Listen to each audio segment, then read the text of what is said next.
lot of anxiety, and I think that has to do with one being diagnosed with something particularly heavy, but also it's just been a really stressful week, and my mom's been working a lot, and I've been home alone, and I've been trying to text my friends, and none of them are responding, especially like my best friend.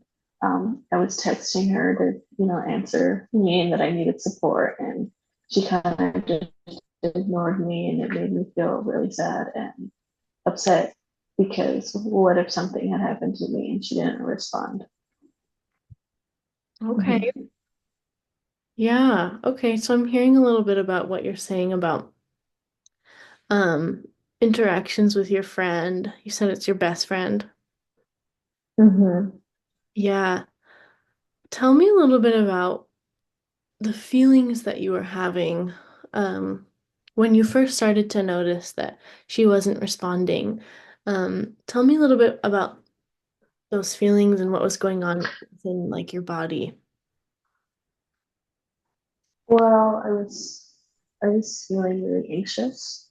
Like I started almost spiraling, like, but nobody was there, and especially like my best friend wasn't there to respond and to help me in my moment. And I got really anxious and sweaty, and I felt like I was gonna be sick. And I called her several times and nothing, and I started to get really depressed and anxious, so not good. Yeah, those are some really intense Mhm. experiences that you just described. And I also just want to make note of the fact that we've kind of jumped in today to our DBT session, and I want you to know that if there's at any time that you want to slow down, we can Mhm. pause within the session, or if anything's never not working for you, just let me know. Mhm. It seems Okay. like a really good place for us to start today was this experience with your best friend this week. Do you think so? Mhm. Okay. Yeah.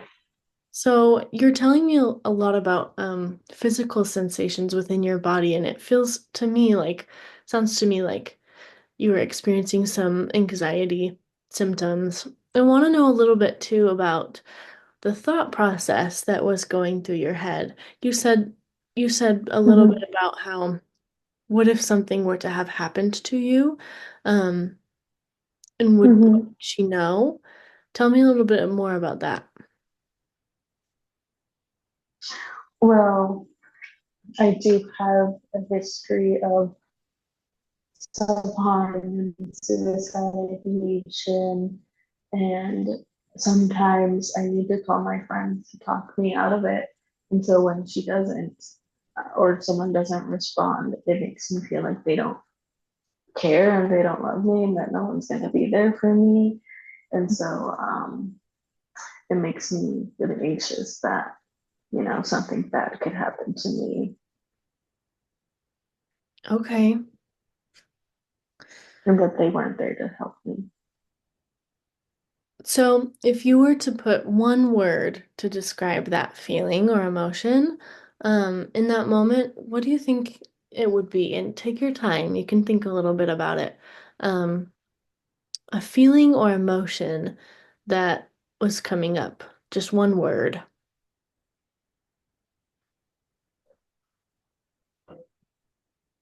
Um,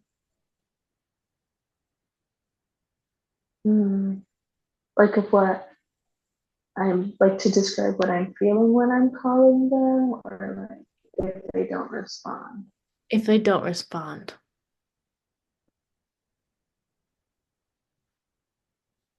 Ooh, okay.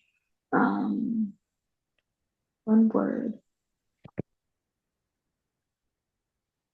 Maybe regretful. I don't know why, but I feel like that's the word that's coming to me. Regretful. Okay. Yeah. Where do you think regretful is coming from? Tell me a little bit more about what do you regret? Oh, I regret calling them Mm, and disturbing them and you know, I guess burdening them because I burden everyone. And so when I do cry out for help, I feel like no one's really there for me and I'm not important. So I regret it. And it just makes me feel more anxious and depressed. Okay, so I want to let you know that what we're going to do here in our DBT sessions is we're really going to work on those thoughts that you're having and those emotions. And what we're going to do is we're going to check the facts and see if what what you're feeling is really lining up with um, the situation. And to me, I think it's Mm-hmm.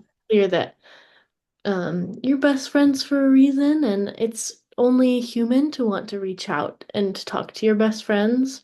Um, but also, I think it's important to know that that kind of work, correcting what is true and what isn't true with what we're feeling, takes a long time. And so, one of my favorite parts Mm-hmm. about DBT is that we can use some techniques um, to get through those moments where you're feeling really anxious and overwhelmed, um, so that then later Mm-hmm.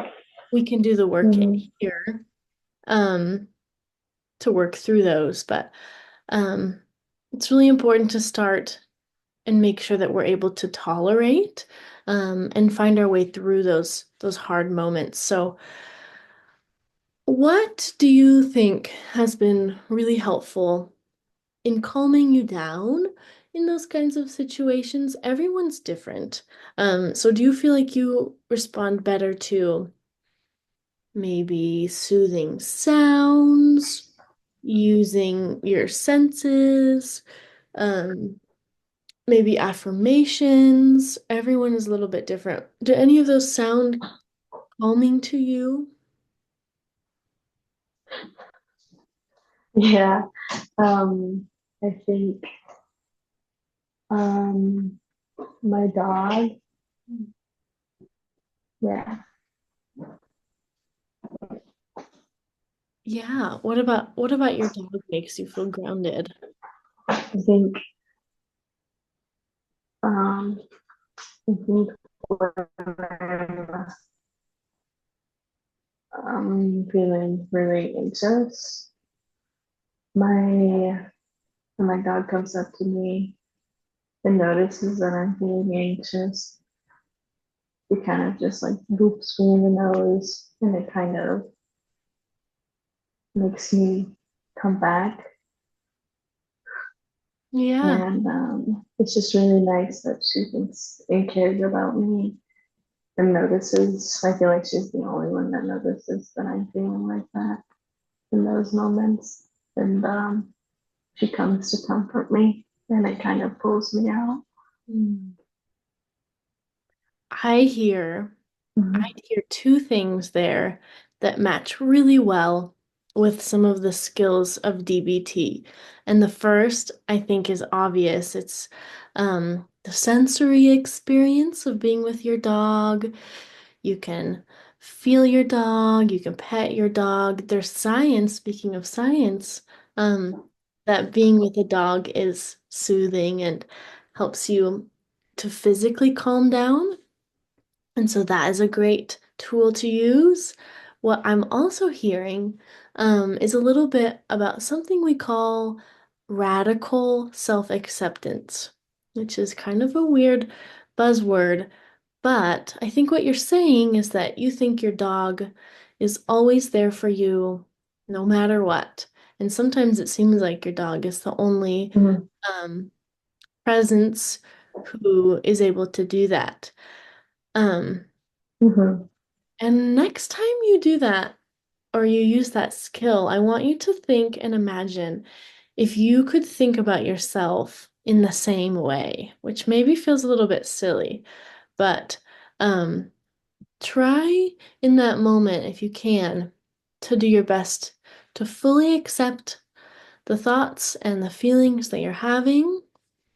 Um, And just like your dog wouldn't think that you were silly or that you should feel bad for having those feelings, I think see how it feels to try that out for yourself.